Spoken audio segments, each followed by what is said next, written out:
Hey, I want to thank you for being here. You can find more conversations just like this one on arrow.net, ARROE.net. It's time to play it forward. These are real people. Real stories, the struggle to play it forward. Episode number 550 is with Sharon Price John, author of Stories and Heart. Good. How are you? Absolutely fantastic. Your book speaks volumes inside my soul. And I mean, just the title itself, Stories and Heart. A lot of people don't understand that. But where it really starts opening up and cleansing the heart, the power to create a life you love is within you. It's not out here. It's within you. And I love that idea. You are a planter of seeds. Yeah, and a builder of bears. To get into that moment, to be able to basically, relinquish what you believe is that happier person. What did you personally have to go through? Because we don't just wake up one day and say, hey, I'm going to write a book called Stories and Heart. Oh, gee, no. It's years of a journey. Mm-hmm. And I think that that's sometimes part of the challenge, is that people want to get there so quickly in this world with, media and how fast things are coming at us that, it takes time and quiet and internal reflection to really understand who you want to be as a person, what goals are really going to make you happy that are being influenced by the inside versus the outside. And then, being willing to be bold enough to make choices and take steps on what's possible versus what's probable. What I love about getting older is the fact that we have been leaving breadcrumbs behind. I've been a daily writer for 29 years, and it's fascinating to go back into those pages and go, oh my God, I can use this right now. And that's what it's almost like that's what you've done here, Sharon, is that you have picked up breadcrumbs and you're saying, this doesn't belong to me anymore. Here, I want you to grow with it. Oh, I really appreciate that perspective, and it was really that kind of aha moment for me that ultimately the waiting of write the book and share the stories over the fear of maybe nobody will want to read this, or even sharing some of my personal insights. Mm-hmm. That I am kind of a private person, but it became overweight on the side of, you gotta share the breadcrumbs. But I'll tell you what, Sharon, you do something that radio people do. If you do not bare your soul and come out with a little bit of transparency, you can't pull people into your paragraphs, and you do that. You allow them through your stories to say, I thought I was the only one. No, you're not the only one. We're all going to grow together. Right, and I also think that I really wanted to start all the way back to childhood, mm-hmm. where sometimes, even in a position that you're in, people are like, oh, yeah, but they are this or they did that. And so all of a sudden, in the minds of many, you become unrelatable. Well, we're all relatable as kids. We all tried to climb a tree that we thought was impossible to climb. All of us have had death in our families, like my grandmother passing.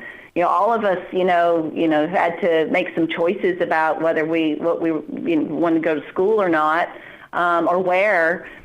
So it's not all about the successes. It's about the failures and the journey, and allowing that journey to twist and turn and seeing the beauty in that. You bring up a very interesting point about losing people in your family, because I always grew up fearing losing my parents. But since I have gone through that now, I hear their voices more today than I did when they were with me. And I just know, but you can't, until you experience it, you just don't know it. Right, and my father's voice is echoed, as well as my mom, but mostly my dad and my grandmother throughout this book. While writing it, I could hear my dad saying some of the things that I talk about. Yeah. The thing that you do is you activate your readers, because you can't, words in a book are one thing, but when you activate them with exercises that they can put into their own chapters, they've got to learn about it and put themselves in that situation. So that was very smart of you to do that inside this book. Well, some of it is I didn't want this to just be some, long narrative. Mm-hmm. I wanted it to be an active book.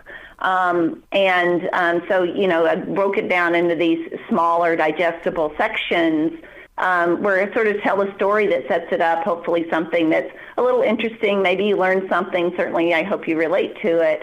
And then I try to ask a question from the heart that relates back to sort of the subtitle in each book. I mean, sometimes it might be, Goals and Gumption, which is the first book. And I relate that question back to, do you have enough gumption to really follow through on these goals that you set in your life?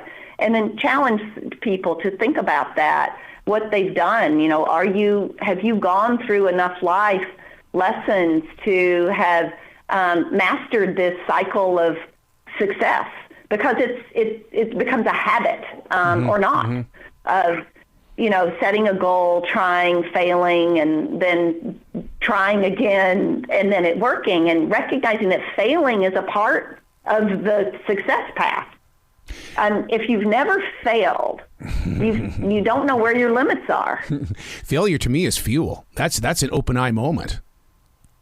Well, right, but it took you probably, I'm guessing, a while to create that narrative around failure that is now empowering for you instead of stopping you from doing anything every time you do something that doesn't work. Because that's what I think people aren't sometimes willing to share, particularly successful people, and we must share it.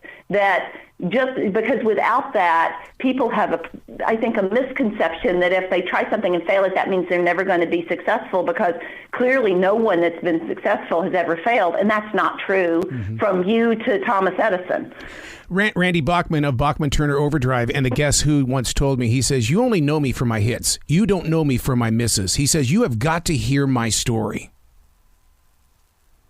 That's exactly right. And there's, I can't think of a successful person that when being willing to be candid and truthful, or to, as your point, is open up your story a little bit, that's not the case. And we narrate our life sometimes in these really sequential bullet points, like a resume, but people need to know the ups and downs because it's there. And that's what gives people energy and power and will to move forward sometimes, is just the recognition that every single one that's accomplished anything worthwhile has had a circuitous journey. One of the things that I do is I keep a defrag journal. I defrag everything because I believe that relationship with the inner core, it starts off with sharing that story, or someone's going to write it for me. How important is it to get in there, ask the questions to your personal self so that you can bring it forward to help others? Well, the first part of that's absolutely critical, or I think you'll probably, never really get in touch with who you are, and that takes some quiet time. Yep.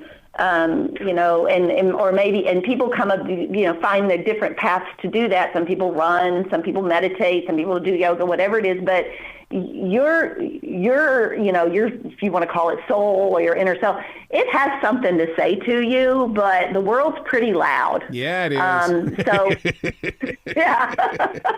So it's we have to take that on ourselves to be aligned with who we really are. And your true self wants to tell you something, but you have to listen. You have to be willing to listen. Yep. And that response of how that makes you feel, try something on, visualize yourself in this role or that role, or doing this or doing that. And if that makes you feel like that's empowering, that's exciting, then that's probably a path for you to explore. I'll tell you that anything you're going to do is going to require energy. Yep. You still have to get up in the morning. You still have to put your feet on the floor. You still got to exude some action. But when you're on your right path, it's just energizing. At the end of the day, you somehow have more energy. You did the same stuff, physically the same amount of energy that came out of you. But somehow, when you're doing something you love, or you're on your right path, or you have a lot of, feel like that it's something you're on a journey that's bigger than you, which is also a part of it. It it changes everything about the way you tackle almost anything, even the negative things that happen. The importance of this book, first of all, listeners need to understand, it's called Stories and Heart. And what they need to do is don't buy the book to read the book. Buy the book to sip on it, to savor it, to take it one day and one page at a time. That's how important this book is, Sharon. I mean, it is a great book to put into your daily life.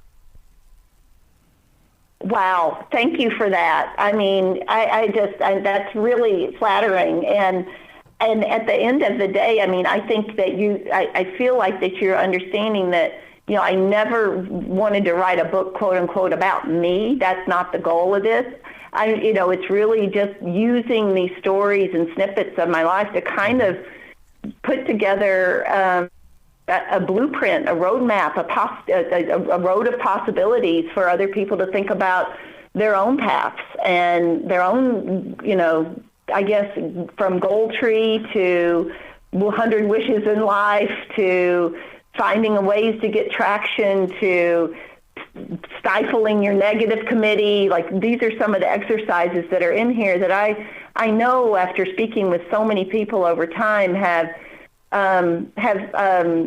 interrupted careers and for no reason than any other than that what you're spinning in your own head. Oh, my goodness. Please come back to this show anytime in the future. The door is always going to be open for you, Sharon. Well, this has been just delightful, and I really appreciate it. And I'd love to hear, more from you, and if you, what you liked or didn't like about the book. I'd really appreciate that. Absolutely. I'll reach out to you, okay? That'd be great. You be brilliant today. You be brilliant today.